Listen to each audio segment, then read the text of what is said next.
Top quality और consistent performance के लिए सिर्फ सिल्वर पंप नाम याद रखना। ಭಾರತ ಪಾಕ್ ಮಧ್ಯೆ ಕದನ ವಿರಾಮ ಮುಂದುವರಿಯುತ್ತಾ? ಇವತ್ತು ಇಂಡೋ ಪಾಕ್ ಡಿಜಿಎಂಒಗಳ ಮಹತ್ವದ ಮೀಟಿಂಗ್ ಇದೆ. ಯುದ್ಧ ನಿಲ್ಲಿಸುವಂತೆ ಮೊದಲು ಪಾಕಿಸ್ತಾನವೇ ಪ್ರಸ್ತಾಪ ಮಾಡಿತ್ತು. ಕದನ ವಿರಾಮದ ಕುರಿತು ಇವತ್ತು ಮತ್ತೆ ಭಾರತ ಪಾಕ್ ಮಾತುಕತೆ ನಡೆಸಲಿದ್ದು ಮೇ 10ರ ಸಂಜೆ 5 ಗಂಟೆಗೆ ಜಾರಿಯಾಗಿತ್ತು ಕದನ ವಿರಾಮ. ಅದು ಮುಂದುವರಿಯುತ್ತಾ ಅನ್ನೋದೇ ಸದ್ಯದ ಕುತೂಹಲ.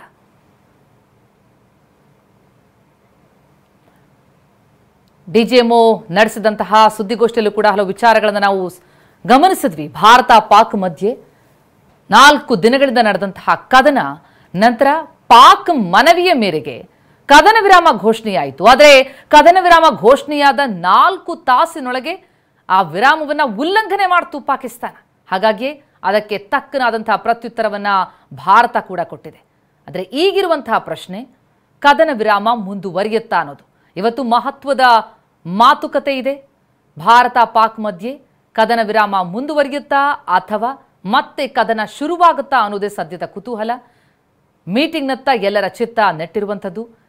ಏನು ಕಂಡೀಷನ್ಗಳನ್ನ ಹಾಕ್ಬೋದು ಭಾರತ? ಯಾಕಂದರೆ ಅತ್ತನಿಂದ ನುಸುಳುಕೋರರ ಸಮಸ್ಯೆ, ಜೊತೆಗೆ ಪದೇ ಪದೇ ಡ್ರೋನ್ಗಳ ದಾಳಿಯನ್ನು ಮಾಡಿ ಉದ್ದಟತನ ತೋರ್ತಾ ಇದೆ ಪಾಕಿಸ್ತಾನ.